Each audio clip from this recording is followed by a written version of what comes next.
La concentration des médias est un danger pour la démocratie. Un débat passionné et passionnant a eu lieu ce 27 mars 2023 dans l'amphi Bernard Monterniol à l'Institut Communication des médias à Échirolles. Nous vous invitons à le découvrir. Nous, on n'a pas de formation à la communication, loin de là. Au contraire, la communication, c'est Voldemort. Hein. Vraiment, pour nous, c'est le côté obscur de la force. Quoi. Et ce n'est pas découvert qu'il y ait un mélange entre l'information et la communication. Bien sûr. Nous sommes dans la semaine de la presse en Isère. Une belle occasion de découvrir des titres de presse, leurs origines. L'humanité, avec d'autres titres, fait partie du riche patrimoine de la presse française. Et au-delà, il est fondé en 1904 par Jean Jaurès, figure illustre de la gauche française et internationale, dont la devise pour un journal était « Chercher la vérité et de le dire ». Ce titre contribue aujourd'hui, dans le contexte extrêmement difficile de faire vivre une presse d'opinion et indépendante, des puissances d'argent, appartenant à ses lectrices et lecteurs, participant ainsi au pluralisme auquel nous sommes tous ici attachés. Le thème de ce soir, concentration des médias, danger pour la démocratie, interpelle la société, celui de la presse, des médias, audiovisuels et numériques. Les professions qui s'y rattachent interpellent les citoyennes et citoyens. Cette concentration des médias s'accélère à grande vitesse, se traduit par la mainmise grandissante de grands groupes financiers, industriels et bancaires, avec à leur tête de grands patrons milliardaires comme Vincent Bolloré, dont l'objectif est dans ses propos, je le cite, « Je me sers de mes médias pour mener un combat civilisationnel ». Cela a le mérite de la clarté. Ce combat civilisationnel se traduit notamment par des lignes rédactionnelles sur des chaînes hertziennes qui tournent en boucle, en continu, qui s'inscrivent dans une mouvance idéologique, celle des thèmes dominants d'opinion qu'on retrouve entre autres aux extrêmes droites qui entendent remodeler le paysage médiatique et culturel du pays. Cette concentration des médias fait aussi irruption à partir d'enquêtes parlementaires. L'information est un sujet d'intérêt général. Notre Constitution, dans son article 34, stipule que la loi fixe les règles concernant la liberté, le pluralisme et l'indépendance. Juste quelques mots pour ceux qui ne connaîtraient pas le Travailleur alpin. Donc, le Travailleur alpin, c'est un journal isérois qui a été créé par Paul Biya en 1928. Paul Biya qui devient secrétaire fédéral de la Fédération du Parti communiste français de l'Isère et qui sera ensuite un grand résistant dans le Vercors et qui sera aussi député à la Libération. Alors tout d'abord, je vous représente nos invités. Grégory Marin qui est journaliste à l'Humanité, Agnès Briançon qui est journaliste déléguée syndicale au Dauphiné libéré, que je suis sûre que vous lisez tous, et secrétaire du syndicat national des journalistes, et Michel Pernet, rédacteur en chef du Travailleur alpin. Quelques règles pour le débat. On va lever la main pour prendre la parole, on va se laisser parler sans s'interrompre. Pour que tout le monde puisse parler, on essaye d'être assez court, 2-3 minutes, pas plus. Après, je gronde. Et puis comme ça, tout le monde pourra parler et on s'écoute sans s'interrompre aussi. Les médias ont un pouvoir considérable sur la construction des représentations du monde que l'on peut se faire. On l'a vu, la fascination et les idées racistes se répandent via les médias de masse complaisants au service d'une idéologie qui est celle de l'extrême droite malheureusement. Et donc, la question médiatique devient une question démocratique. Je voudrais juste prendre un petit contre-pied. On parle de concentration des médias. Je voudrais d'abord qu'on commence par parler des médias qui la subissent pas, cette concentration, enfin qui la subissent pas, qui subissent ni ses effets négatifs, ni ses effets positifs, pour tenter qu'il y en ait, c'est-à-dire c'est-à-dire les aspects financiers. Voilà. Il n'y a pas que l'Humanité dans ce cas-là. Toute la presse indépendante, peut-être le Canard enchaîné mis à part, qui a un autre rôle dans la vie, et notamment dans la vie politique française, mais tous les journaux, que ce soit Fakir, vous avez le Ravi dans le Sud, tous les journaux engagés, la Marseillaise, l'Écho, tous les journaux. Pardon. Oui, alors la Croix, c'est pas. C'est encore notre ils sont quand même intimement liés au groupe Bayard, donc il y a quand même possibilité de financiarisation de ce point de vue, mais je pense à tous les journaux qui ne sont pas affiliés de près ou de loin à un groupe, à un financier directement, à un milliardaire, je pense à Bolloré, je pense à Bernard Arnault, ou à un groupe qui aurait les épaules assez solides pour les financer. Voilà. Je parle de ces journaux-là, dont le mien, qui subissent de plein fouet, plus durement que les autres, mais les autres le subissent aussi, la hausse des matières premières, la hausse de l'électricité, la hausse du papier.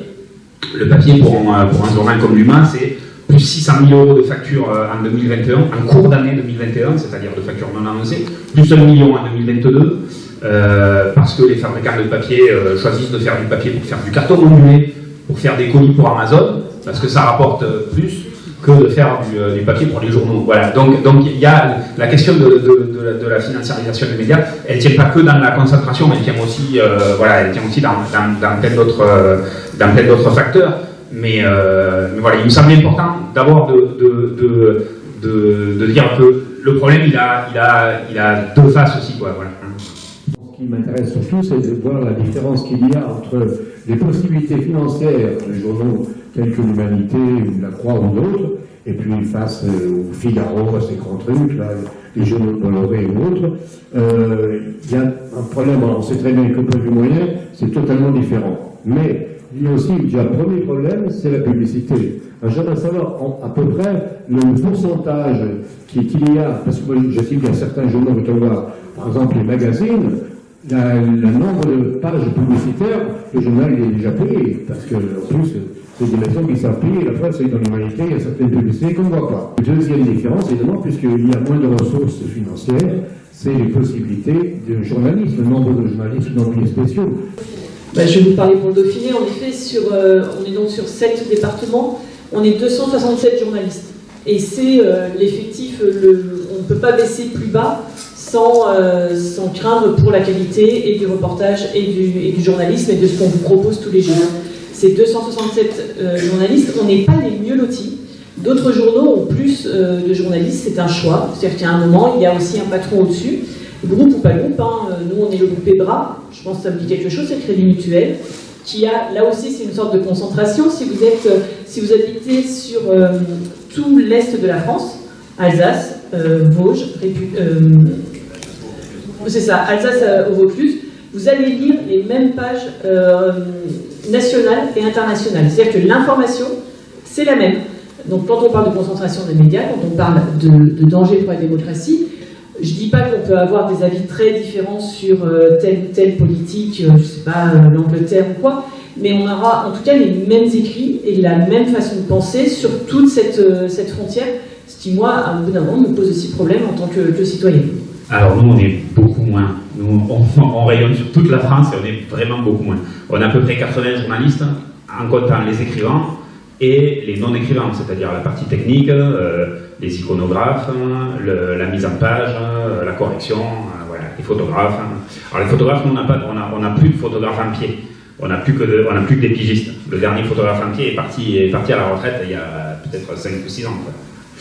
Donc de ce point de vue-là, bien évidemment que l'aspect financier nous handicape très fortement, parce qu'on préférerait avoir... là, par exemple, on a le choix. S'il se passe 4 événements majeurs dans le monde, on ne peut pas couvrir les 4. On doit choisir. On envoie la copine au Japon, ou on envoie le copain au Brésil, ou c'est l'Afrique qu'on traite, mais c'est pas tout en même temps. Voilà. Donc on est obligé de hiérarchiser, de faire des choix. C'est un crève-cœur la plupart du temps, ou de faire appel à des collaborations extérieures, ce qui peut se faire aussi. Mais c'est valable pour tous les aspects, c'est pas que d'envoyer du monde à l'extérieur, c'est aussi le traitement du social, c'est aussi le traitement de la politique, et c'est aussi, moi pour ma part par exemple, moi je fais la rubrique médias, c'est aussi le traitement des médias. On préférerait avoir plus de temps pour préparer nos entretiens, pour regarder des séries documentaires et pour aller explorer des endroits, des médias où on ne va pas, voilà. Et travailler sur des questions beaucoup plus sur le fond, comme la concentration des médias par exemple. Et puis, alors, pour parler de la question de la publicité, peut-être, je repasserai la parole à Agnès pour ce qui est du Dauphiné. Chez nous, en fait, on pâtit aussi de choix qui sont faits. Alors, le choix de la publicité privée, c'est une question qui ne se pose pas.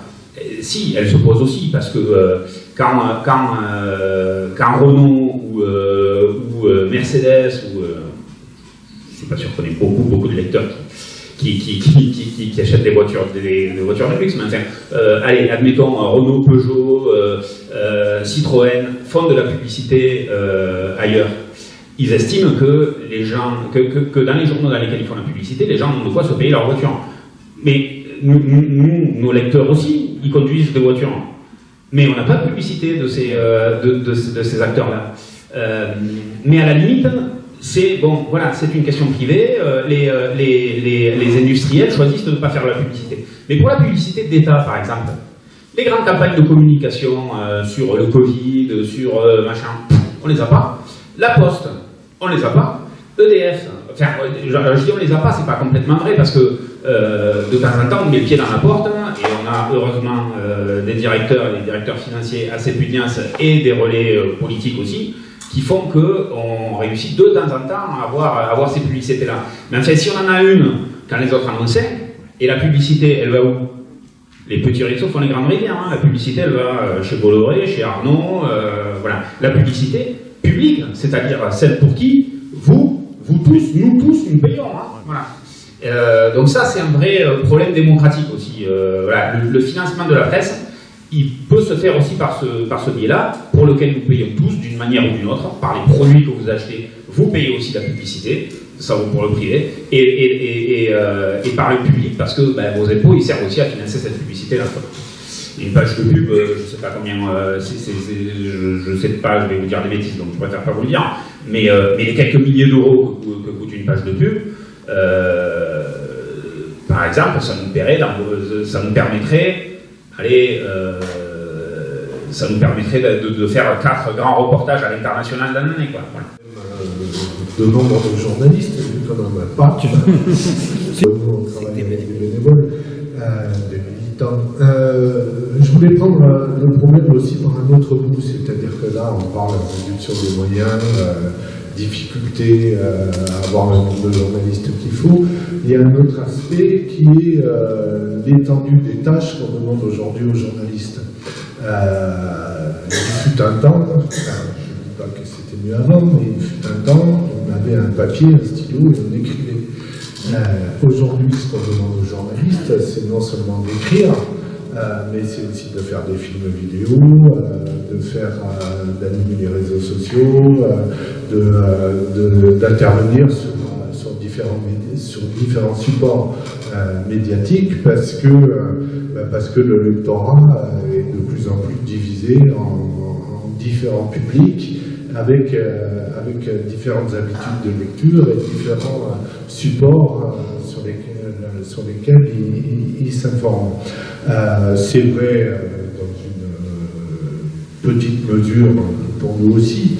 On a non seulement le mensuel qu'il faut sortir tous les mois, donc, avec les contraintes du secrétariat de rédaction de la maquette, mais on a aussi une chaîne YouTube qui sort toutes les semaines, on a aussi l'animation des réseaux sociaux, et la difficulté, c'est que les journées n'ont que 24 heures et qu'il faut couvrir tous ces champs. En même temps, si on ne le fait pas, on se coupe d'une partie de tout ou partie de certains lectorats. Et ça crée, enfin c'est un des aspects de l'évolution actuelle qui fait que là où il fallait un journaliste, dans l'idéal il en faudrait deux compte tenu de la charge de travail supplémentaire, et qu'on en a plutôt un demi à la place qu'on avait avant. Mon importance journalistique ne peut évidemment se comparer à la vôtre, ici présente. Il n'empêche que je fais partie du comité de rédaction d'une petite revue très ambitieuse qui s'appelle Planète Paix. Et finalement, à notre modeste échelle, nous retrouvons les mêmes problèmes que ceux qui ont été évoqués ici. D'abord les coûts de production. Nous avons une téléconférence sur la diminution du grammage du papier. C'est un truc qui me dépasse un petit peu. On va prendre un papier un peu plus simple d'expédition qui ne sont pas petits. Également évoquer la question d'introduire la publicité, ce qui n'existait pas jusque-là. Pour nous qui sommes quand même qui ne sommes pas des professionnels, à une question de contrôle de la publicité.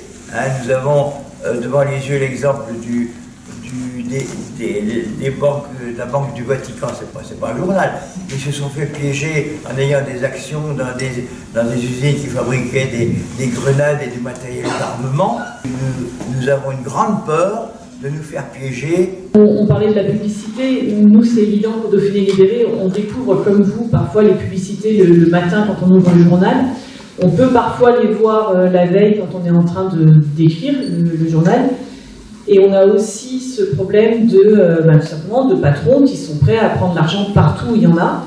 Donc, commencer à filtrer les publicités, autant vous dire que c'est très compliqué.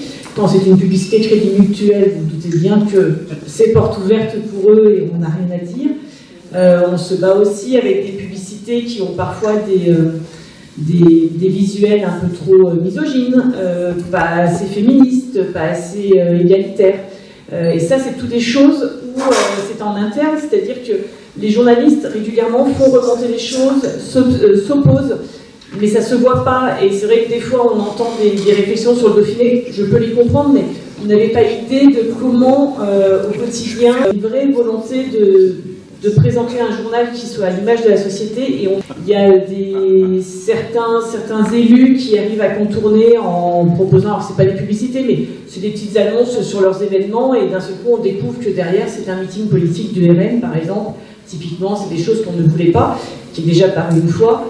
Voilà, mais ça veut dire que c'est en interne régulièrement que nous on doit faire remonter et qu'on se bat et qu'on s'oppose.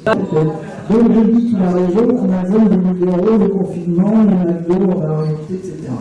Et donc, est-ce qu'on aura le choix entre, parce qu'il y a le numérique aussi du coup, bon, est-ce qu'on a le choix entre la déforestation et les métaux rares, les exploitations, les mines, etc. J'ai fini. Alors effectivement, le papier, c'est la déforestation, c'est tout ça. Il arrive, aujourd'hui, je regardais encore hier, pour ceux qui ont regardé France 2, leur nouvelle météo qui parle du climat, se pencher sur le problème des mails. Les envois numériques aussi produisent du carbone. Et un envoi de mail, c'est, je ne me souviens plus du chiffre, je crois que c'est 0,003 grammes de carbone. Enfin, donc un envoi de mail aussi, ça produit du carbone. Est-ce qu'on a le choix de s'abonner numériquement aux journaux? Est-ce que ça fait moins de mal à la planète? Sans doute. Sans doute. Est-ce que c'est meilleur pour les journaux? Je ne sais pas. De toute façon, alors il y a un grand mouvement, une grande migration vers le numérique de tous les journaux. Le Monde a déjà annoncé qu'ils arrêteraient le papier en 2030, je ne sais rien, fait quelque chose comme ça. À l'horizon de 10 ans, ils arrêtaient le papier. C'est déjà une annonce qui date d'il y a 2-3 ans. Pour faire migrer tous leurs abonnés sur le numérique. Ils sont en train de réussir ce pari-là. Ils ont aujourd'hui plus d'abonnés numériques que d'abonnés papier. C'est quelque chose qu'on fait forcément, nous par exemple, nous l'humain, alors on a été le premier quotidien national sur Internet et le dernier à s'y mettre vraiment en fait. Donc on est en train aussi de faire les choses pour migrer vers le numérique. Donc ça suppose comme on le disait tout à l'heure, ça rejoint, enfin tout est dans tout en fait, hein, donc ça rejoint ce qu'on disait tout à l'heure. Les journalistes aujourd'hui, ils font de l'écrit, ils font aussi du podcast, si on leur demande de faire du podcast. Rassurons-nous, tout le monde n'est pas formé pour et tout le monde ne peut pas tout faire. Enfin bon, voilà, demain on prendrait des photos, on ferait du podcast, on ferait de la vidéo, on ferait de l'écrit pour Internet, de la breaking news, et puis en même temps il faut écrire le journal papier. Donc bon, voilà, on peut avoir des offres complémentaires. Il faudrait un peu de professionnalisation dans chacun des métiers, parce que le journalisme c'est un secteur et il y a des métiers dans le journalisme. Un journaliste télé, c'est pas la même chose. Un présentateur télé, il fait pas le même travail qu'un agencier, ou un agencier fait pas le même travail qu'un grand reporter pour un journal papier, et un journaliste qui fait des séries documentaires en podcast fait encore pas fait encore pas la même chose. Mais bon, voilà.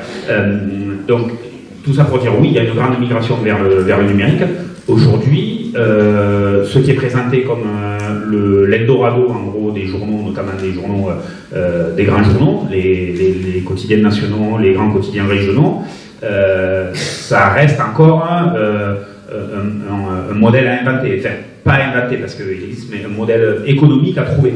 Pour faire un abonné papier, enfin, l'équivalent de ce que rapporte, entre guillemets, un abonné papier, il faut 5 abonnés numériques. Voilà. Donc on en est encore loin, mais effectivement, c'est une des solutions sur la table. Quant à savoir si c'est meilleur pour la planète, ça... voilà. Il faut quand même savoir qu'au Dauphiné Libéré, donc ça fait 5 ans, 6 ans maintenant qu'on s'est lancé dans ce qu'ils appellent le Digital First. C'est-à-dire qu'on doit tous écrire, nos articles vont d'abord sur le web et vous les avez le lendemain dans le papier. Donc on y a été à fond, recrutement de webmasters, de monteurs pour faire les vidéos, d'un data journaliste pour apporter de la plus-value. On a maintenant des personnes qui font du secrétariat de rédaction, mais version web, donc ils y sont allés à fond. Mais aujourd'hui, 80% du chiffre d'affaires provient toujours du papier. Pour une raison toute simple, c'est que le lecteur du Dauphiné Libéré, il n'est pas forcément habitué à aller sur Internet tous les jours. Il n'aime pas scroller 15 fois son téléphone portable pour essayer de voir l'article en entier. Il n'a pas envie de payer non plus 14,99 €, c'est moins cher en effet sur Internet, mais il aime, comme vous dites, d'avoir son journal le matin. Donc on devrait, nous, davantage travailler sur le portage. Je sais qu'il y en a plein qui se plaignent parce que le porteur n'arrive pas juste chez eux, parce qu'ils ont le Dauphiné Libéré par la poste et qu'une fois sur deux, la poste ne passe pas. Donc voilà, c'est surtout ça, ces problèmes aujourd'hui qu'on a. C'est-à-dire que notre lectorat, oui, on essaye d'aller vers davantage de jeunes, vers les jeunes générations, de leur proposer du contenu en plus, ce qu'on appelle, c'est-à-dire des vidéos, des choses qui vont sur le web. Mais voilà, notre lectorat, il est aussi sur le terrain, il est proche de nous, et c'est un lectorat qui aime le papier. Donc voilà, dans 10 ans, peut-être qu'on aura totalement numérique, mais là aussi, nos patrons sont très sympas, hein, mais pour le moment, ça ne rapporte pas le web. Comme vous le disiez, une publicité sur le web, on va la vendre beaucoup moins cher qu'une publicité dans le journal papier. Donc pour le moment, nous on essaye en interne de préserver ce papier parce que déjà, moi personnellement, j'ai toujours connu que le papier. Donc passer au web, c'est compliqué, mais je me dis que pour notre lectorat, préservons-le. Il appartient au contrat qui appartient à lui-même au Crédit Mutuel. Et comment ça se passe pour vous avec le Crédit Mutuel? Est-ce que vous êtes libre d'en parler, par exemple, dans vos articles? S'il y a un scandale sur le Crédit Mutuel quelconque, je ne sais pas si c'est déjà arrivé, est-ce que vous pouvez traiter ce scandale de manière libre et indépendante sans avoir de pression de la part du propriétaire de votre média?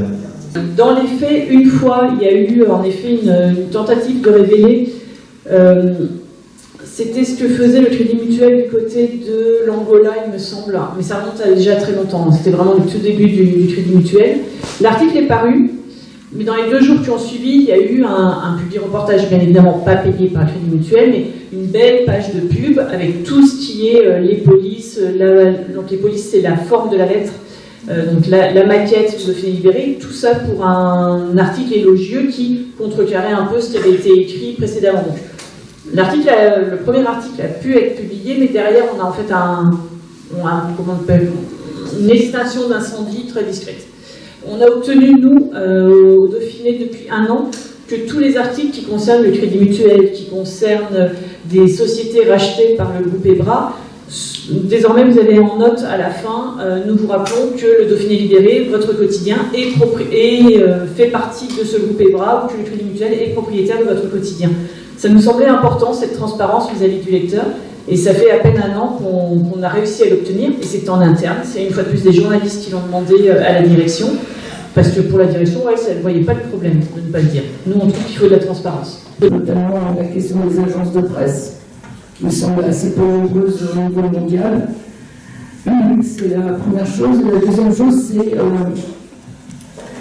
j'avais quand même l'impression, mais je ne sais pas les jeunes ce qu'ils pourraient en dire, mais que de plus en plus, on se dirige vers un journalisme qui s'attache au contenant. La question de la communication qui prend le pas dans les formations de journalisme, par exemple, aujourd'hui, un peu sur la gestion, voilà, tous les contenants, on parlait des réseaux sociaux, YouTube, machin, truc.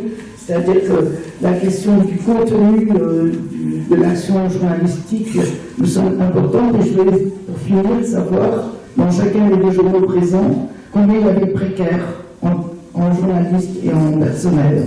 Sur les agences de presse d'abord, alors les agences de presse, en fait, au niveau mondial, il n'y en a effectivement pas beaucoup. Il y en a 3, AP, Reuters, l'AFP. Il y a des agences de presse spécialisées sur l'économie, sur le social, sur l'éducation, tout ça, voilà, mais bon, c'est vraiment la portion congrue, quoi.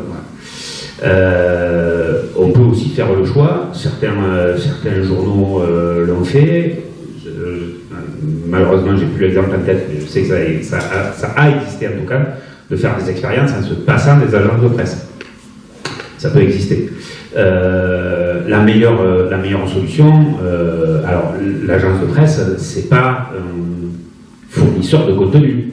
C'est pas, on va reprendre, vous verrez jamais dans les mains par exemple, une dépêche AFP reprise de bout en bout, ou même un paragraphe entier dans un journal. C'est une alerte. C'est-à-dire que, comme ils ont des correspondants, moi j'ai été correspondant pour l'AFP en Haute-Marne, donc je sais très bien comment ça se passe. Hein. On balance l'information parce qu'on est le premier journaliste sur place à la voir. Ça donne une alerte aux rédactions nationales ou dans d'autres régions ou dans d'autres pays qui reprennent l'article, mais qui passent des coups de fil. Le secret, c'est d'avoir soi-même ses propres correspondants sur le terrain. Voilà. Et des fois, le correspondant de l'AFP est aussi correspondant pour le journal. Moi, c'est comme ça que je suis rentré à l'Humain, par exemple. Donc voilà, j'ai fait ma dépêche AFP. Comme il n'y avait personne sur place pour faire le papier, on m'a demandé de faire le papier. J'ai commencé à piger à l'Humain et j'ai été embauché à l'Humain après ça. Donc voilà, c'est comme ça que ça se passe en fait, hein. C'est des alertes qui remontent.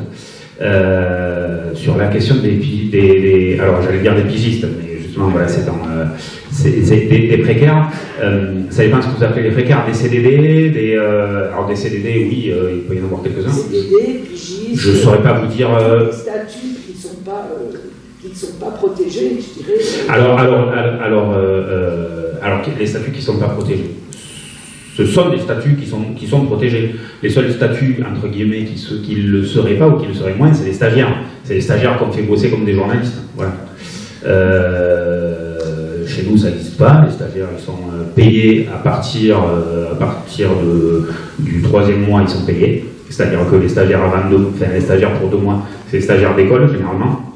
Les stagiaires qui viennent pour du temps long, pour valider des formations, sont payés. On a retrouver, ce qui est plutôt pas mal, retrouver des gens qui viennent en formation chez nous, en formation professionnelle, en alternance, voilà. On n'en a pas eu pendant des années, et je trouve que du coup c'est un manque, parce qu'en fait il n'y a rien de mieux pour faire n'importe quel métier que de mettre les mains dans le cambouis. Hein. Donc si on vient dans une rédaction pour travailler, c'est encore le mieux. Donc là, on va en avoir, je crois qu'on en a 4 en ce moment au journal. Alors les pigistes, il n'y a qu'au moment des élections professionnelles où on a la liste de tous les pigistes, hein, donc ça je peux pas vous le dire là. Les pigistes, par exemple, pour les photographes, on n'a que des pigistes, parce que aussi on n'a pas de quoi payer un photographe à temps plein. Voilà, ça c'est aussi un souci. Et que le pigiste par essence, les pigistes par essence sont comment dire, plus facilement mobilisables. Voilà. Et comme pigiste peut faire va faire plusieurs sujets dans la journée, ou que plusieurs pigistes vont pouvoir aller faire des sujets. Voilà, ce que je sais, c'est qu'on a une chef du service photo qui est très très attachée à ce que les pigistes soient non seulement correctement payés, mais payés pour dès qu'ils sont mobilisés. C'est-à-dire que même, elle m'a appelé il y a 15 jours pour me demander si tel jour le pigiste avec moi allait travailler. Je lui ai dit oui, on avait rendez-vous. Elle m'a dit mais j'ai rien vu passer. J'ai dit parce que la nana nous a planté, elle n'était pas au bon endroit. Elle m'a dit le pigiste s'est déplacé, je le paye. Voilà. Donc oui, on a ce qu'on appelle des précaires. Mais précaires, c'est aussi selon le traitement qu'on leur inflige, quoi. Voilà. Et j'aime à penser que les précaires chez nous sont moins précaires qu'ailleurs. Je me berce peut-être d'illusions.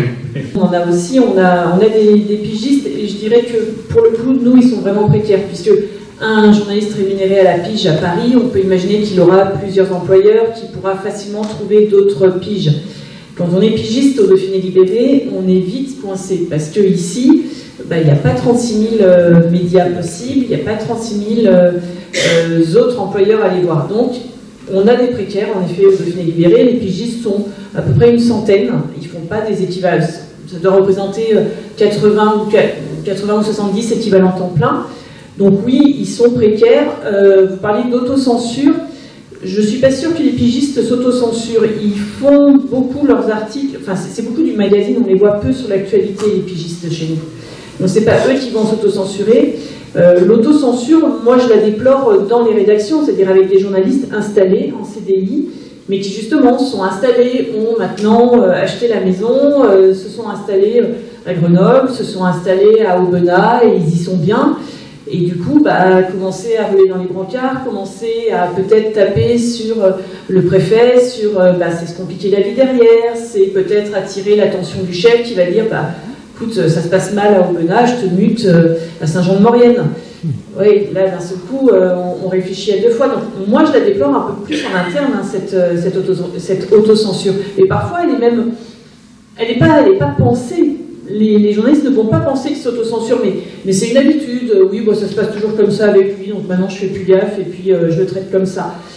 Oui, mais au final, tu n'oses pas y aller, tu n'oses pas... Et c'est très facile, finalement, pour un journaliste, à un moment, de dire, je laisse tomber. Quand on a, dans une ville de 8000 habitants, le maire refuse de vous répondre, une fois, deux fois, trois fois, vous y allez, vous faites l'article, vous prenez une première lettre, une deuxième lettre, une troisième lettre. Il demande du coup à tous les élus de ne plus vous répondre, il demande au chef de service de ne plus vous répondre, vous commencez à galérer pour trouver les sujets, vous avez le chef qui appelle le soir en disant mais non, ton sujet tête de page, il n'est pas top quoi, qu'est-ce que tu fais, et pourquoi l'hebdo d'en face a eu l'info. Oui, l'hebdo d'en face a eu l'info parce que le maire leur parle. Donc qu'est-ce qu'on fait la fois suivante? On va peut-être ruer un peu moins dans les brancards, peut-être être allez bon, c'est bon, je laisse passer, et puis je lui fais son papier.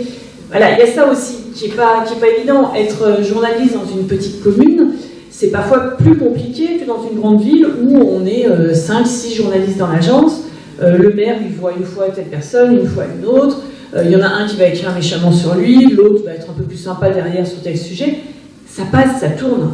Quand vous êtes le seul tout le temps face à l'élu qui refuse de vous répondre, au bout d'un moment, on veut bien aller au combat, mais il y a un moment où c'est dur. Donc moi, je la vois plutôt là, l'autocensure. Et vous parliez des précaires, nous on a de plus en plus, vous étiez très contents d'avoir des contrats pro, des contrats en alternance à l'UMA. Chez nous le souci c'est qu'au Dauphiné Libéré on les considère comme des journalistes à part entière. C'est-à-dire qu'ils sont pendant 2 ans en formation, donc on devrait les encadrer, on devrait les accompagner, on devrait aller lentement en leur disant voilà, t'as tant de pages à monter, ou tiens ton reportage tu vas venir avec moi, on va le faire à 2, mais on n'a pas le temps. On n'a pas le temps, on n'a pas les effectifs, donc le contrat en alternance qui arrive en septembre, il commence à monter. Donc monter des pages, ça veut dire qu'il récupère les articles des correspondants locaux de presse, des journalistes, il les met en page, il relit, il voit qu'il n'y ait pas d'erreur, il regarde que ce soit compréhensible pour le lecteur. Et le journaliste qui arrive en contrat pro, on lui donne 3 pages la première fois, 4 pages, et puis au bout de 3 mois, il faut qu'il en monte 6 comme un journaliste à part entière. Mais non. Et pourtant, on en a 20 comme ça au Dauphiné Libéré aujourd'hui, qui sont, sans ces 20-là, le Dauphiné ne tourne pas certains jours. Donc pour moi, la précarité, elle est là. Juste pour rebondir sur ce que vous disiez, l'autocensure, c'est un bien en gros quand même. Moi, je mettrais plutôt le mot complaisance à la place, parfois. Et puis, il y a quand même du pluralisme, parce que dans toutes les régions, il y a des radios locales, il y a des télévisions locales, voilà, la concurrence, il peut y avoir de la concurrence là-dessus, quoi. Moi, le principal facteur aujourd'hui de précarité et d'atténuation de l'information, c'est Internet pour nous. C'est-à-dire que Internet, l'arrivée d'Internet, le fait de travailler sur Internet. Bon, moi je suis à Radio France depuis maintenant pas loin de 40 ans. Et effectivement, depuis une dizaine d'années, on doit travailler sur Internet. On nous a présenté ça comme quelque chose, si tu vas pas sur Internet, t'es ringard. Voilà. L'entreprise du service public n'a pas signé d'accord de droit d'auteur. Tous mes collègues vont quand même bosser dessus, parce qu'on leur dit si tu bosses pas dessus, t'es pas bien, mais la boîte ne veut pas signer d'accord de droit d'auteur, il n'y a pas de solidarité. Et du coup, ça amène des gens qui sont dans le numérique, qui n'ont pas de formation journaliste, qui ne savent pas ce que c'est, parce que même si tu disais tout à l'heure, Grégory, qu'il y a des métiers de journalisme différents, la base reste toujours la même, c'est-à-dire le point essentiel du métier de journaliste, c'est vérification de l'information. Tu ne diffuses rien qui n'a jamais été vérifié, ou alors tu sources. Et ça, c'est dans tous les médias. Et effectivement, lorsque les gens sont arrivés pour nous dire maintenant vous allez sur Internet, ça veut dire qu'il y a des gens du numérique qui ont voulu prendre du pouvoir sur les rédactions par une forme d'ironie, voilà quoi. Tu veux pas faire de l'Internet, ouais, mais t'es pas moderne, on se moque un peu de toi. Et puis, voilà, donc ça veut dire qu'il y a des gens qui ont pris de l'emprise sur les rédactions qui ne sont pas journalistes. Alors, nous, dans le service public, on n'a pas trop de publicité, encore que la publicité arrive maintenant justement par Internet. Je suis tombé tout à l'heure, je voulais écouter une émission de France Inter, et l'émission de France Inter commence avec une publicité par Lidl, de Lidl, quoi. Donc, c'est un petit peu lourd, cette histoire-là. Et puis, sur la précarité, donc, chez nous, c'est vrai que les parcours des journalistes précaires, donc les pigistes, sont allongés, hein, puisque chez nous, donc, le journaliste passe un concours, il est donc en général Bac plus 3. Il va passer un concours pour rentrer éventuellement à l'école de journalisme ici. Donc déjà, c'est ce que j'appelle moi des concours initiatiques. Ça fait pas forcément des bons journalistes, mais ça fait des gens qui ont la tête, quoi. Qui sont capables de bosser, comme chez les médecins c'est pareil, ou les profs c'est pareil. Et ensuite, il faut trouver une radio locale pour être pigiste, chez nous, Radio France.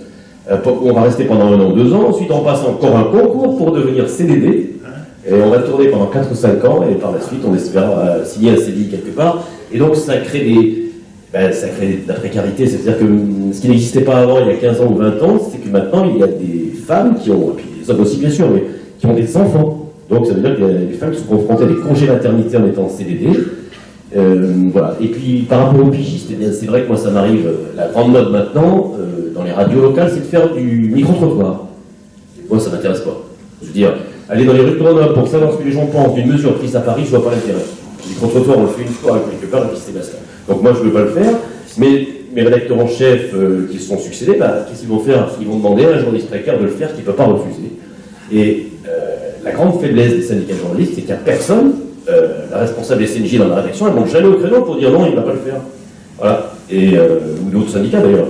Et donc, voilà, donc c'est ces petits critères de précarité, de manque de rigueur dans l'information. Et puis, moi je pense que le dernier facteur, le facteur le plus important, c'est que, je ne sais pas qui disait tout à l'heure, un directeur extérieur vient dans une agence pour dire, celui qui n'est pas journaliste, il ne décide de rien dans l'information. Il n'y a que les journalistes qui décident. Voilà. Et parce que déjà quand on est journaliste, c'est difficile de résister aux pressions, mais on est capable de le faire. Et puis, c'est vrai que par rapport à l'exemple que tu pouvais citer tout à l'heure au Dauphiné libéré, c'est sûr que de rester dans la même petite ville pendant 20 ans, c'est pas facile. Hein. Donc, moi j'ai commenté les matchs de rugby du FCG pendant 10 ans, c'était pas facile non plus. Hein. D'ailleurs, tiens, anecdote, je me suis retrouvé. Non, mais la pression, c'est qu'on attend de toi que tu sois supporter et que surtout tu ne critiques jamais l'équipe. Donc, et du coup, et je peux vous dire que, je fais une incise là-dessus, mais le journalisme sportif de proximité, ça va être pareil pour les journalistes Dauphiné libéré. Moi, j'ai touché à tout dans le journalisme, mais c'est le plus dur et le plus ingrat, plus dur que la politique. Et pourtant, la politique, c'est dur, hein, quand on est journaliste à couvrir. Et alors, tiens, j'ai une petite anecdote qui est marrante, c'est qu'effectivement, l'année dernière, il se trouve que j'ai eu un bon tuyau sur une opération parce qu'on disait, dans les petites villes, c'est pas facile de travailler, mais dans les grandes aussi, hein. Et j'ai eu un tuyau disant qu'il y aurait une opération Burkini à la piscine de Grenoble. Donc j'avais la bonne info. Ça, c'est médiatique. Non, mais c'est pas médiatique, mais c'est un sujet de société. Donc c'est médiatique aussi. Et du coup, je récupère l'information, mais c'est une manière de travailler. Je vous cite cet exemple-là comme une autre. Du coup, j'ai l'information, résultat des cours, je négocie avec mon rédacteur en chef d'aller à la piscine avec un maillot de bain. Je n'avais pas mis les pieds depuis 2 ans, ça m'a permis de me baigner pendant un bon moment. Et puis effectivement, au bout d'un moment, ces femmes voilées sont arrivées dans la piscine, etc. Et là, tout s'est mis en branle du côté de la mairie de Grenoble, qui n'est pas une petite ville, pour que je ne sorte rien. Voilà. Donc il y a une pression phénoménale, et je dois dire que mon chef de l'époque, qui n'est plus là, il m'est tombé dessus en qu'est-ce que tu fous, tu n'avais pas l'autorisation de la mairie, mais je dis c'est quoi l'autorisation de la mairie pour faire un reportage comme ça? Ça s'appelle une dérive, parce que ça veut dire, pour les contrats pro par exemple, et pour certains contrats, on a des aides. Donc d'un côté, la boîte touche les aides pour l'embauche, et de l'autre côté, elle les fait travailler comme un journaliste qui serait payé 3 fois plus. Donc elle gagne des 2 côtés. Pour faire le lien avec l'intitulé du débat, la concentration, cette question de l'autocensure, quelquefois, elle dérive elle-même de la concentration. C'est-à-dire que, oui, dans une rédaction, des fois, on peut s'entendre dire ton concurrent l'a eu cette info et pas toi, comment ça se fait? Mais malheureusement, de plus en plus souvent en France, on s'entend dire, on ne se l'entend pas dire ça, parce que de concurrents, il n'y en a pas, il n'y en a plus. Il y a, vous regardez la carte de France, elle est divisée en 5 grandes zones géographiques, c'est à peu près les zones des numéros de téléphone, vous savez, voilà. Au milieu, vous avez le groupe Centre-France, ça va, c'est la montagne, le Limousin, tout ça, enfin, voilà, c'est tout le centre. Vous avez Ebra qui fait tout l'Est.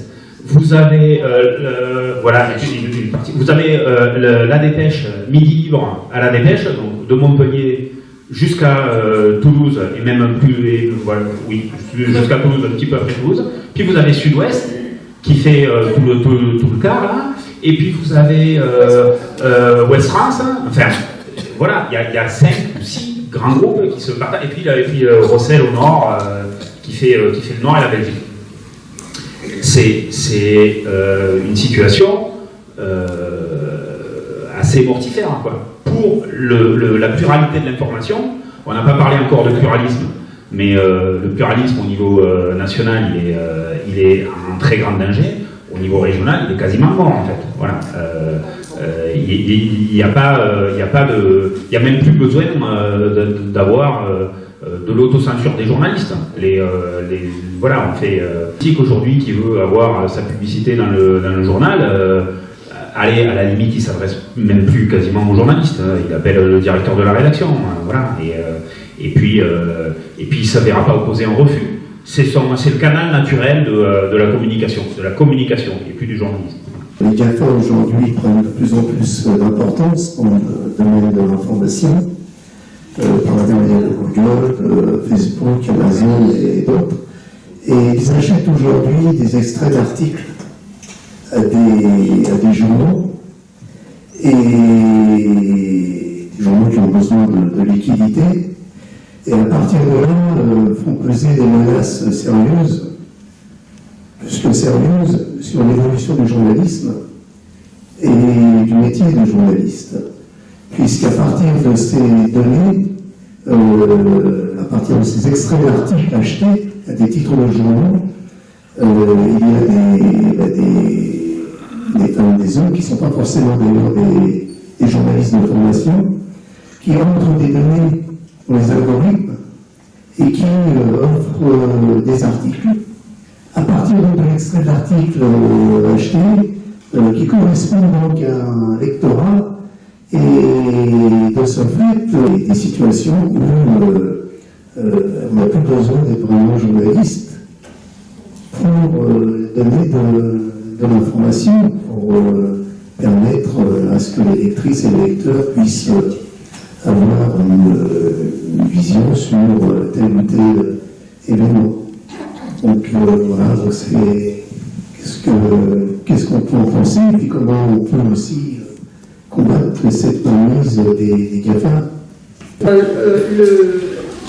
balance entre les GAFA qui prennent la mainmise sur tout et le service public qui n'arrive plus à faire le contrepoids puisqu'il qu'il n'en a plus les moyens. C'est la patate sur le service public. D'autres que moi pourront sans doute, même si je suis un ardent défenseur du service public, mais j'ai peut-être pas tous les moyens en main, toutes les solutions en main. La question des GAFAM, en revanche, le problème aujourd'hui, c'est que ce sont les mêmes personnes qui possèdent les tuyaux qui veulent posséder le contenant et le contenu. La question, c'est la question de la circulation de l'information. Pour le service public, on a une richesse. Je ne sais plus quel sénateur disait ça l'autre jour. On parlait de Hanouna, de la énième frasque de Hanouna, et bien oui, c'est quand la ministre de la Culture a dit qu'il faudrait quand même, au moment de la réactivation du droit d'émettre, regarder de plus près ce que fait C8. On ne l'a pas fait la dernière fois, je ne sais pas si on va le faire cette fois-ci, mais enfin, toutes les chaînes qui émettent sur le réseau il est détenu par l'État. Les fréquences, elles sont attribuées par l'État. Donc il y a un moment où on peut aussi avoir un regard citoyen, enfin un regard gouvernemental, mais un regard citoyen aussi. Je dis citoyen parce qu'en fait il y a quand même pas mal d'acteurs des médias, les sociétés de journalistes, les sociétés de rédacteurs de personnel, les syndicats et des associations de critique des médias qui demandent à ce qu'il y ait un genre d'organisme, peut-être pas de contrôle, mais au moins d'observation en gros du monde des médias, et qui pourrait aussi quelquefois se positionner peut-être plus justement que ne le fait aujourd'hui l'ex-CSA, enfin l'ARCOM, voilà, sur ce genre de questions. Le problème, effectivement, c'est ça, c'est qui détient les moyens de circulation de l'information. On aura beau essayer de faire l'information la plus juste et la plus honnête, si effectivement on peut se la faire piller, qu'on peut nous empêcher de la faire circuler, ou la faire circuler comme on veut, la tronquer comme on veut, et la rabouter comme on veut, ça reste un souci. Est-ce que, simple journaliste, on a le pouvoir de peser là-dessus? Je pense pas. La question, c'est la question de... je m'adresse ici aussi aux syndicalistes, que nous sommes. Moi, je continue de militer au SNJ-CGT. J'ai été au Bureau national pendant quelques années. Si on se rassemble pour peser sur des questions comme ça, sur les droits d'auteur, sur les droits voisins, il arrive quelquefois que nous arrivions à faire entendre notre voix sur quelques décisions. Mais seul, on ne le peut pas. Les rédactions, c'est pareil. Au niveau des rédactions, il y a possibilité, des moyens de faire changer la gouvernance des journaux, par exemple, pour c'est un débat qu'on a en ce moment avec les sociétés de journalistes, pour, par exemple, mettre un droit de veto sur la nomination des directeurs de rédaction, ou sur un certain nombre d'entrées dans les conseils d'administration des journaux. Donc voilà, il y a des choses qui existent. La clé, de toute façon, c'est plus il y a de monde à se saisir de ces questions-là, et plus les chances de réussite sont grandes.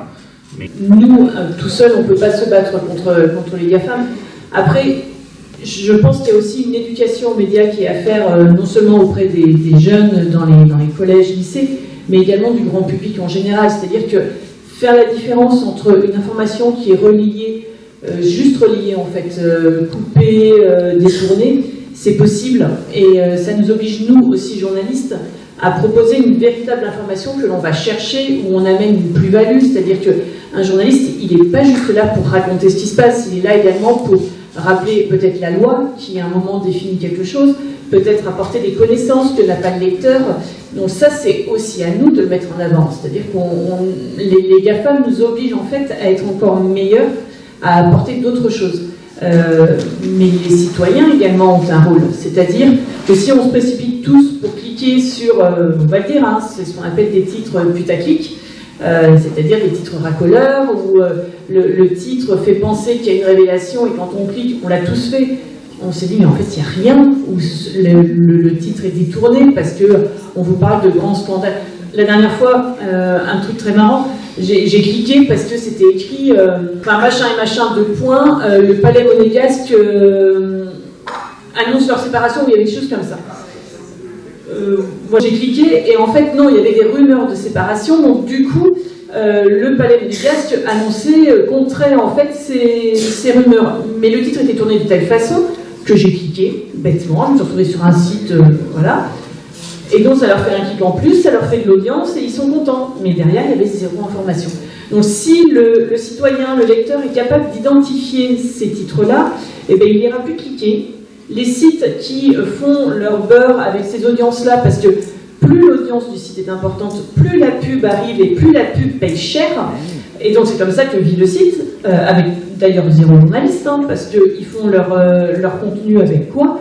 Comme vous dites, des morceaux de bref pris un peu à droite à gauche, et vas-y que ça te fait un article. Et ben, si on arrête de cliquer, ces sites-là ne tourneront plus au bout d'un moment. Ce système où l'ensemble des médias appartient à la finance ou au marchand d'âme, qu'est-ce qui reste? Et comment, en gros, un journaliste qui n'est pas d'accord avec le contenu, parce que souvent, moi j'ai pu entendre, c'est encore plus vrai dans les médias audiovisuels que dans les journaux, des informations qui sont totalement fausses. On a tous en mémoire, qui peut même toucher à la vie des gens. On a en mémoire l'affaire Corbière et sa compagne, c'est le maire de la Seine-Saint-Denis, un des maires de la Seine-Saint-Denis, qui a dit ça à un journaliste, et le journaliste qui est grand, il est en gros, il a fait une femme de ménage et tout ça, et qui payait pas et tout. Comment on peut est-ce qu'il ne faut pas une police des journalistes? J'en sais rien, mais en tout cas, tout ça, ça amène un doute permanent et les gens n'arrivent à plus croire en rien sur les informations qu'ils peuvent recevoir. 2 raisons. D'abord, les patrons de presse n'en veulent pas. Les patrons de presse disent la déontologie c'est moi, même quand ils ne sont pas journalistes. Donc ça c'est un problème. Et puis voilà. Et puis après, il y a eu des guerres syndicales. Mais ça, bon, c'est la France. Hein, 8 centrales syndicales. On les retrouve à peu près dans le pas tout à fait, oui, parce que dans le milieu des journalistes, donc, on n'a pas les syndicats d'éducation nationale chez nous. Donc, mais voilà, c'est juste ce que je voulais dire, c'est qu'il existe des conseils de presse, ce CDJM, c'est une sorte de palliatif, et c'est vrai qu'à peu près tous les syndicats de journalistes ne veulent pas de police, on va pas parler de police, on n'est pas dans les pays, dans les dictatures, là. Et par contre, il y a des possibilités, à certains moments, de publier, quand un média a fait une grosse connerie, ou un journaliste a fait une grosse connerie, qu'on publie, une mise au point de la profession sous forme de déontologie, et après, il reste quand même la loi, notamment sur la diffamation, qui est précise. Il faut agir vite, il faut agir dans les 3 mois, mais ça n'existe pas. J'aimerais avoir votre opinion sur les médias du type Mediapart, par exemple, en tant que journaliste. Alors, il n'existe pas de police du journaliste. En revanche, il existe ce qui s'appelle le CDJM, le Conseil de déontologie journalistique et de médiation. Alors, forcément, je vais en parler puisque le SNJ, Syndicat national des journalistes, notre première organisation de la profession, fait partie de ce CDJM. Ce conseil, il est intéressant pourquoi on ne veut pas d'une police des journalistes. On ne veut pas d'un ordre des journalistes qui dit ça c'est bien, ça c'est pas bien. En revanche, il nous semble normal que nous, journalistes, à un moment, on s'interroge sur comment on fait notre métier ou comment nos collègues font ce métier. Et que les lecteurs, le grand public puissent dire ben là, moi, l'information qu'on m'a donnée, elle est erronée. Ou j'ai été interrogé par ce journaliste, le rendu n'est absolument pas conforme à ce qui s'est dit à ce moment-là. Et souvent, les lecteurs nous interpellent en disant là, vous avez écrit des conneries. Je veux un droit de réponse. Alors ça, c'est quand ils connaissent un minimum leurs droits. Ou alors, ils ne disent rien et leur première réaction, c'est de toute façon, on ne peut rien dire à un journaliste, il a raison. C'est faux. Ce CDJM, ça permet à n'importe qui de le saisir, c'est-à-dire c'est un conseil avec des éditeurs de presse, avec du grand public et des journalistes. Vous le saisissez pour un acte journalistique, vous dites par exemple cette interview, selon moi elle est erronée parce qu'elle ne respecte pas tel ou tel article, notamment de la charte de déontologie des journalistes. Le CDJM va prendre votre demande, va l'étudier, voir en quoi en effet elle ne répond pas à certaines chartes, et vous dire si oui ou non il y a eu une faute déontologique. Derrière, il n'y a aucune sanction. On ne dit pas vous allez être interdit de publication, rien du tout. En revanche, ça permet publiquement de dire ce média-là a fait une faute déontologique typiquement, ce qu'on a souvent, c'est un article qui est sans contradictoire. C'est-à-dire que une personne balance sur une autre personne et jamais l'autre personne n'est interrogée, jamais l'autre personne n'a cherché à être contactée. C'est une faute déontologique. En principe, on doit toujours contacter la personne pour avoir le contradictoire. Si on n'a pas le temps, le contradictoire est le lendemain. Voilà, ça typiquement, et publiquement, on dit oui, là il y a une faute journalistique. Donc il y a quand même du garde-fou. Après les garde-fous viennent aussi de la formation des journalistes dans des écoles reconnues par la profession qui sont garantes de la charte de déontologie des journalistes qui date de 1918 et qui est... Ces grands principes ne changent pas, c'est-à-dire qu'on n'est ni policier ni justicier, on doit vérifier l'information, on n'est pas là pour se venger, voilà. Il y a tout ça, donc c'est pas une profession qu'on fait au hasard, journaliste.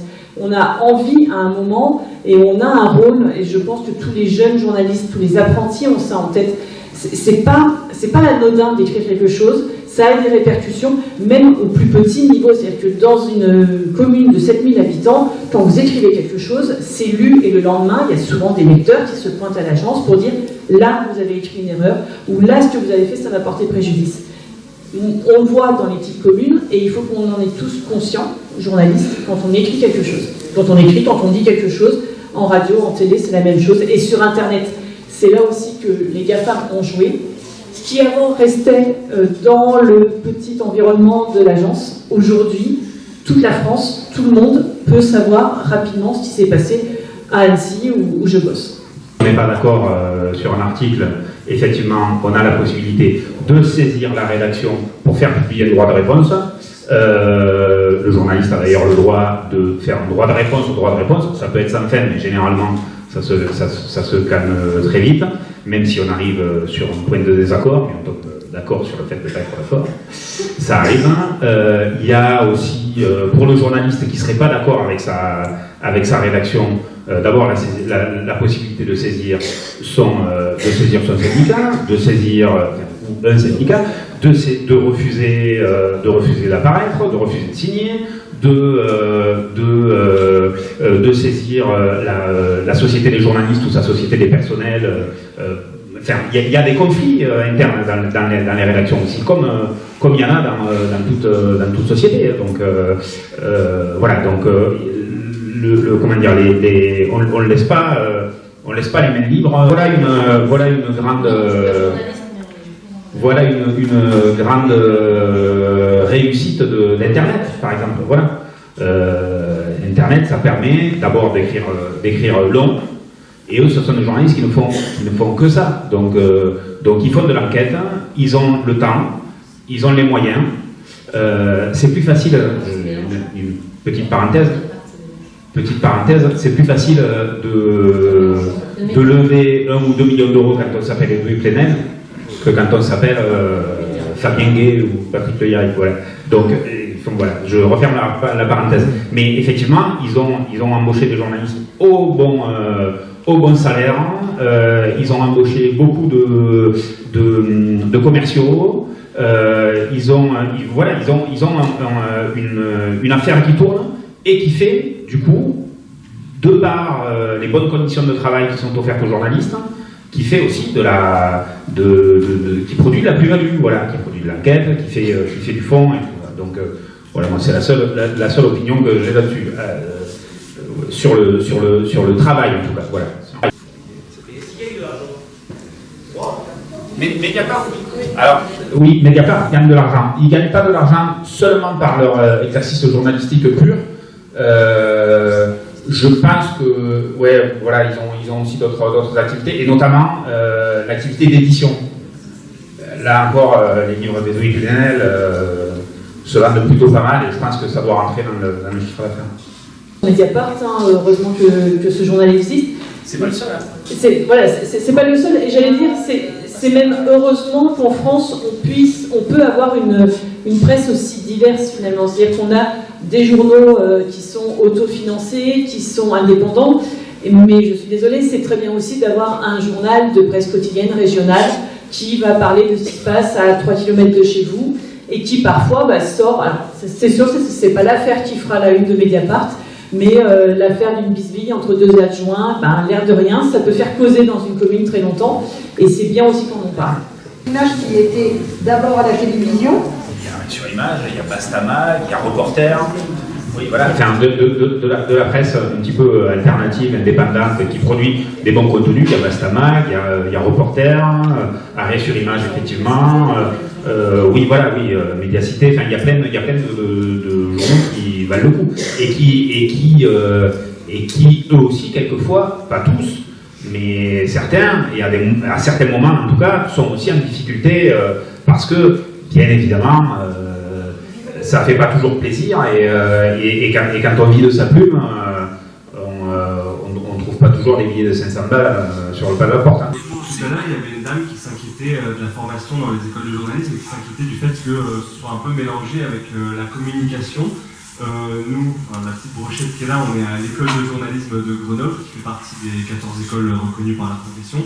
Ça peut vous rassurer, nous, on n'a pas de formation à la communication, loin de là. Au contraire, la communication, c'est Voldemort. Hein. Vraiment, pour nous, c'est le côté obscur de la force. Quoi. Donc, c'est des débats qui sont quand même assez souvent présents chez nous sur attention à ne pas tomber dans la com.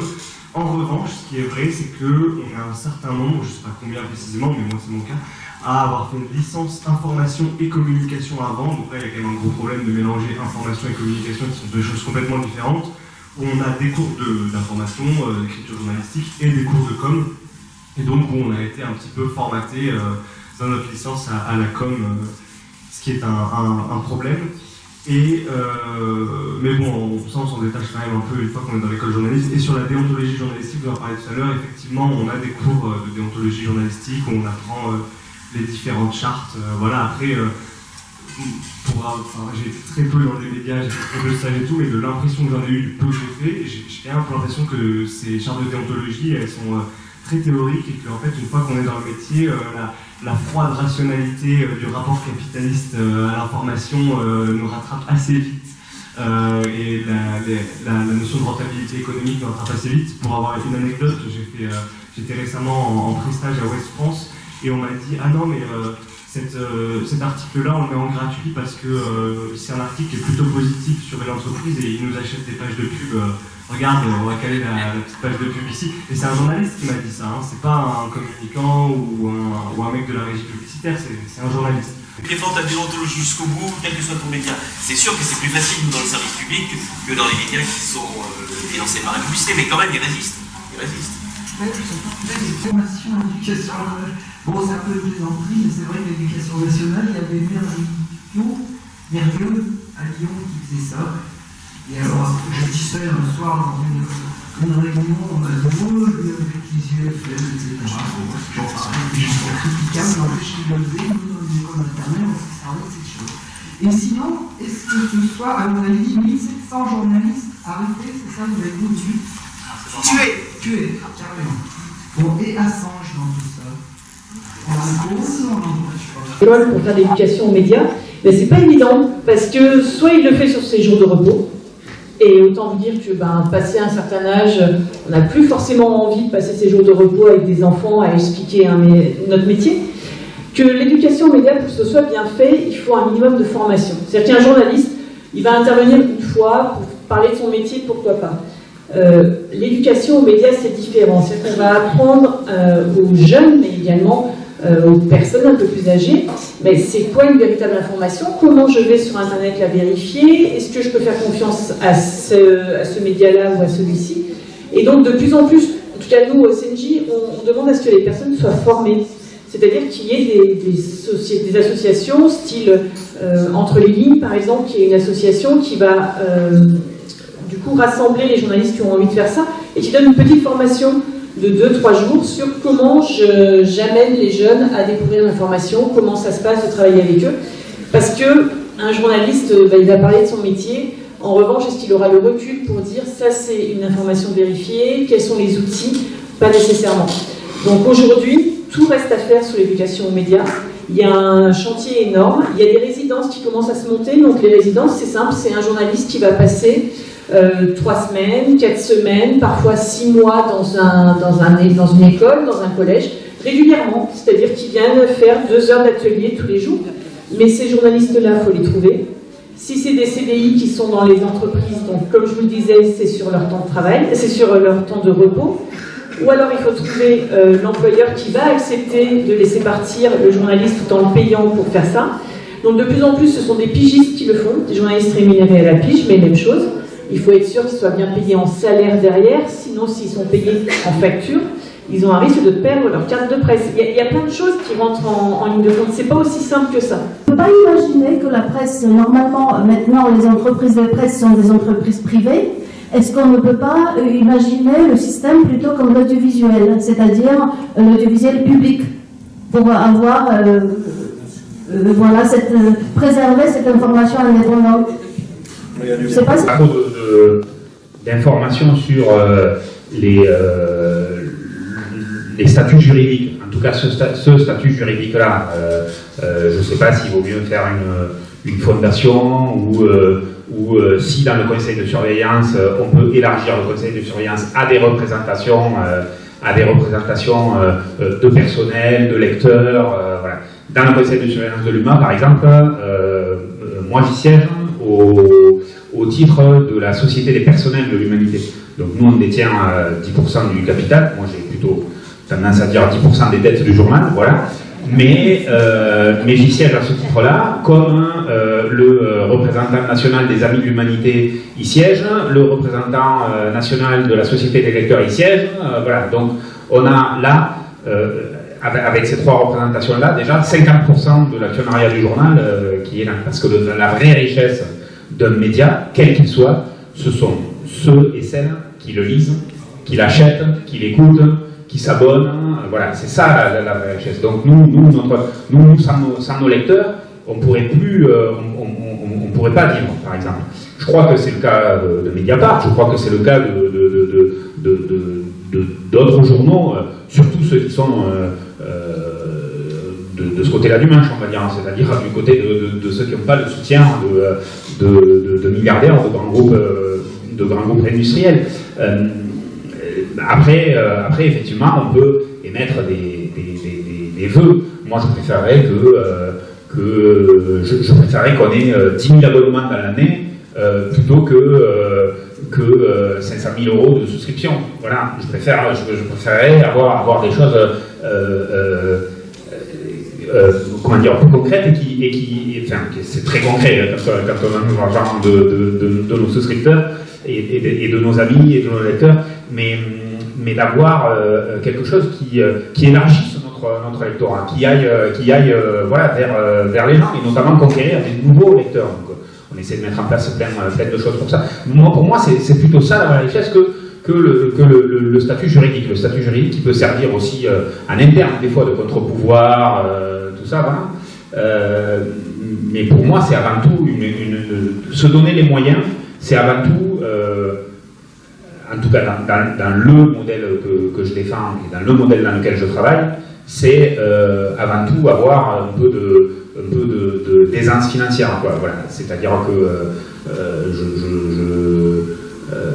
je ne nie pas qu'il y ait des problèmes dans d'autres rédactions que la mienne aussi, d'indépendance notamment. Moi, ma première priorité, c'est de savoir si dans 2 ans, dans 3 ans, je porterai toujours la voix. Moi, j'ai débuté ma carrière dans une coopérative ouvrière, c'est-à-dire que j'ai été propriétaire d'une partie des actions de mon journal, sauf qu'à un moment, il fallait remettre chacun 30 000 €. Donc, c'est pas possible. Qu'est-ce qu'on fait? On se fait manger. Et tout ça parce que, financer un journal papier d'autant plus, c'est hors de prix. Aujourd'hui, il faut bien avoir ça en tête, c'est que le modèle économique ne sera jamais rentable sur la presse papier, on le sait. Donc, quand un patron vient vous acheter, c'est pas forcément parce que vous êtes rentable et vous ne le saurez jamais. Donc, ceux qui viennent chercher de la rentabilité, ils se plantent. Ils viennent chercher du rayonnement, c'est-à-dire qu'ils peuvent dire « je suis patron de presse » et s'asseoir à la même table que Bolloré et Xavier Niel. Apparemment, ça fait rêver beaucoup de personnes. C'est aussi se donner l'impression que s'ils veulent, ils feront passer leurs idées dans le journal. Et on en revient à ce qu'on parlait tout à l'heure sur comment protéger aussi les journalistes, les rédactions. Nous, on milite pour un statut juridictionnel de la rédaction, c'est-à-dire une indépendance de la rédaction au point de vue de la juridiction, de la justice. C'est-à-dire qu'à un moment, une rédaction peut s'opposer à la nomination d'un nouveau chef, à une fusion avec un autre journal, à un article éventuellement. Et ça, on milite pour ça, mais forcément, vous doutez bien que les éditeurs, c'est donner trop d'importance et trop de pouvoir à la rédaction, sauf qu'il y a un truc qu'ils n'ont pas compris. Sans journaliste, on ne fait pas un journal. Sans information qu'on va nous chercher, qu'on va dégoter, qu'on va mettre en lumière, qu'on va préparer, ils ne seront pas achetés. Donc c'est pour ça que tous ceux qui font du journal de contenu, où en effet on empile des bouts de dépêches d'agence, qu'on empile des articles trouvés ici ou là, ils ne font pas de chiffres. Et ils ne comprennent pas pourquoi, parce qu'à un moment, notre lectorat aujourd'hui, quel qu'il soit, cherche de la qualité et une information qu'il n'a pas ailleurs. Et l'information qu'il n'a pas ailleurs, c'est nous qui devons aller la chercher. Et pour ça, il faut des moyens. En fait, on ne s'en sortira pas à un moment tant qu'on n'aura pas des patrons qui comprendront qu'ils gagneront plus à nous laisser travailler correctement, à nous donner les moyens, plutôt que de chercher une rentabilité qui n'existe pas. Alors moi, je passe mon temps. Dès qu'il y a un truc qui me fait dresser le poil à la télé, j'écris. Alors j'écris au médiateur, c'était pas le bon plan, mais parce que les réponses, je les attends toujours. Hein. Ça fait 20 piges que j'écris. Et... Mais je pensais que ça peut-être arriver. Je vais vous donner une anecdote pour bien faire ce que je veux dire. Il y avait une émission qui était animée par, là je balance, Axel de Tarlet. Il y avait une historienne. Alors je balance pas parce que j'ai oublié son nom, sinon. Luno, je crois, un nom de ça. Elle avait fait un bouquin sur De Gaulle, elle a le droit. Et bon, c'était la brosse à relire et tout, elle a le droit aussi. Et au bout d'un moment, elle conclut en disant il nous a laissé la sécurité sociale et le droit de vote des femmes. Là, bon, les copains qui me connaissent là-dedans, ils savent que je bondis à chaque truc comme ça. Donc j'ai fait un courrier argumenté avec un... Et j'étais sur moi, parce que je bosse sur la sécu depuis 40 ans. Donc je connais un petit peu, même si j'ai pas un grand niveau, je connais un peu.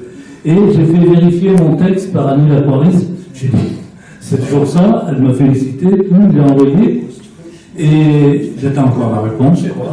C'est même deux mensonges dans la même phrase. Et puis voilà. Et le journaliste qui anime, il sait peut-être pas, mais quand même un truc aussi énorme, hein, comment on peut ne pas réagir? Comment on peut faire? Ma question c'est ça. Comment on peut faire pour protester? Parce qu'écrire au médiateur, c'est bon, voilà. Vous avez la réponse. S'agissant du métier de journaliste, est-ce que l'on ne peut pas considérer qu'on se trouve à un changement de paradigme? Finalement, les choses sont verrouillées, elles l'ont toujours été. Le journaliste n'a pas véritablement une capacité d'agir. Si on regarde les derniers événements, la dame tout à l'heure a interrogé sur le devenir de Julian Assange. On peut s'interroger aussi sur le devenir de Navalny. On peut s'interroger aussi sur le devenir de l'écrivaine qui a la première dénoncé PPDA. Donc là, les deux premiers sujets, nous sommes sur l'international. PPDA, on est sur le national, on peut être dans la petite gaudriole, sauf que c'est très grave. Et curieusement, dans les trois cas, si on observe, ce n'est pas des journalistes qui vont amener l'information. Julian Assange, donc c'est lanceur d'alerte. Navalny, il est victime donc du pouvoir poutinien. et la jeune écrivaine, de pratiques abusives d'un journaliste. Et qui est-ce qui a amené l'information? C'est les victimes. Mais ça va peut-être vous paraître bizarre, mais est-ce qu'aujourd'hui l'audiovisuel public est indépendant? Quand on voit, quand on voit que toute relative, puisque quand on parlait, pourquoi d'un seul coup l'audiovisuel s'est réveillé quand on a parlé de la suppression de la redevance? Parce qu'ils savent que ça va impacter nécessairement les budgets. Qui dit budget dit moins de journalistes en CDI, dit moins de moyens pour réaliser des reportages, moins de temps. Et tout ça, c'est un gage de qualité également. Donc, ils sont finalement aussi dépendants que nous, certes à une autre manne financière, mais on est tous pris par l'argent. Donc Mediapart a réussi à dépasser ça. Le droit de réponse télévisé, oui, il est très... Enfin, il n'y en a pas, ou quasiment pas, sauf quand un ou une journaliste s'auto-saisit. C'est arrivé au miracle la semaine dernière. Léa Salamé qui avait dit à la radio sur France Inter qui recevait l'économiste Michael Zemmour, qui lui disait que la pension de retraite à 1 200 € c'était de la flûte. Elle lui dit mais comment vous pouvez dire ça, machin, ça, bon, voilà. Et elle a reconnu quelques jours plus tard sur France 2, une heure de grande écoute, que en fait elle avait vérifié et qu'effectivement il avait raison, qu'elle s'était trompée, tout ça. C'est très très très rare qu'un journaliste s'auto-saisisse comme ça. Les journalistes ont un ego grand comme ça. Vous savez, il y a une blague qui court. Ça ferait la fortune des journaux si on embauchait les journalistes au prix qu'ils valent et qu'on les revendait au prix qu'ils croient valoir. Voilà. C'est dire à l'ego de journaliste. Donc c'est assez rare ça. Mais il y a donc les médiateurs effectivement, même si ils répondent pas toujours, ils répondent des fois sur des grandes questions générales, sur le traitement de l'environnement, sur le traitement des questions politiques. Enfin, mais c'est des fois assez large. Il y a des associations qui existent. Je parlais des associations de critique de médias. Il y a Crimet par exemple, voilà, qui de temps en temps alors ils font des dossiers spéciaux, tout ça, mais ils se saisissent des fois des questions de lecteurs sur ce genre de choses. Ils rectifient des choses qui sont dites à la télé, mais c'est quand même un média de niche, faut pas se le cacher. Il y a Télérama de temps en temps, l'excellente chronique de Samuel Gauthier qui regarde la télé et qui sur une page ou une demi-page raconte un petit peu ce qu'il a vu à la télé. Ce genre d'épisode, par exemple, peut être décrit là, mais c'est vrai qu'il y a peu d'endroits où le lecteur, le spectateur lambda peut écrire. C'est un peu dommage dans cette grande démocratie qu'est la France de pas donner ce pouvoir-là aux citoyens, c'est vrai. Le pluralisme des médias sans évoquer le rôle de l'État, le rôle du pouvoir politique pour favoriser cette garantie du pluralisme. On peut faire un constat, plus on s'éloigne des ordonnances de 1945 liées au Conseil national de la résistance, qui offraient des garanties réelles, concrètes au pluralisme, plus on s'éloigne un exercice démocratique de l'information. Je vais partir d'un exemple très concret. Parmi les orientations des ordonnances de 1945, il y avait le rôle qui était assigné à la Poste, rôle de service public, dans la distribution des journaux. Ce qui permettait de garantir aux lecteurs qui habitent des zones les plus éloignées, dans la ruralité, ou qui habitent dans les villes où il y a la plus forte concentration des abonnés, de recevoir leur journal tous les jours, quotidiennement. Ce qui était aussi une garantie pour les journaux de s'assurer une fidélité de l'abonnement et donc de la source de revenus et de leur financement. Donc la conséquence aujourd'hui de l'abandon de cette mission de service public de la Poste de distribuer les journaux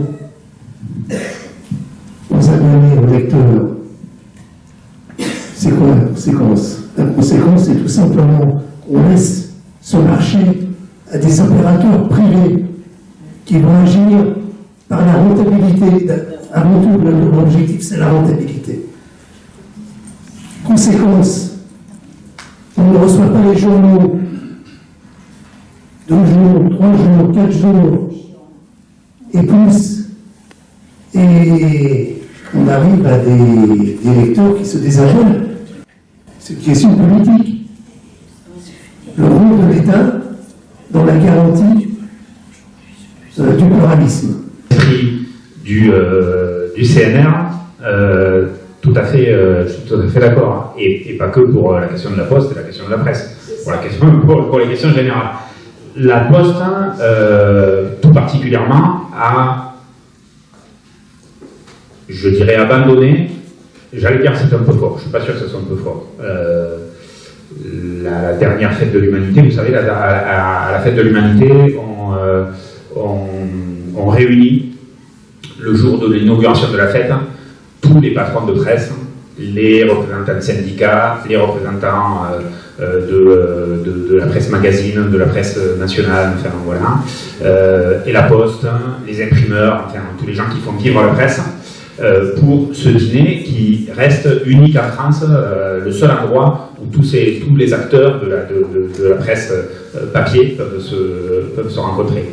Et j'ai eu à côté de moi l'année dernière, peut-être l'année d'avant, c'était un autre, mais l'année dernière, un des représentants de la Poste qui disait qu'effectivement, il ne garantissait plus aujourd'hui l'acheminement des journaux, ou de n'importe quoi d'autre d'ailleurs, on le voit avec les lettres aujourd'hui, mais des journaux, à J+1. Au mieux, c'est J+1 ou J+2 maintenant. Voilà. Donc effectivement, quand on est abonné à un quotidien, on est un petit peu mauvaise d'avoir le journal le lendemain ou le surlendemain. Et effectivement, il s'entasse, il reste dans le blister, on ne le lit plus, et puis bon, voilà, c'est la mort du journal quotidien. Pour l'hebdo, c'est plus différent. Si on le reçoit le lendemain, c'est un petit peu, je prêche pour ma paroisse, c'est un petit peu dommage pour les programmes télé, qui eux sont, voilà, on les a pas là. Mais c'est la mort du quotidien, effectivement, selon moi. Et juste une autre action que peut faire l'État, alors pas l'État, mais les parlementaires, c'est qu'on a une loi anti-concentration qui date de 1986.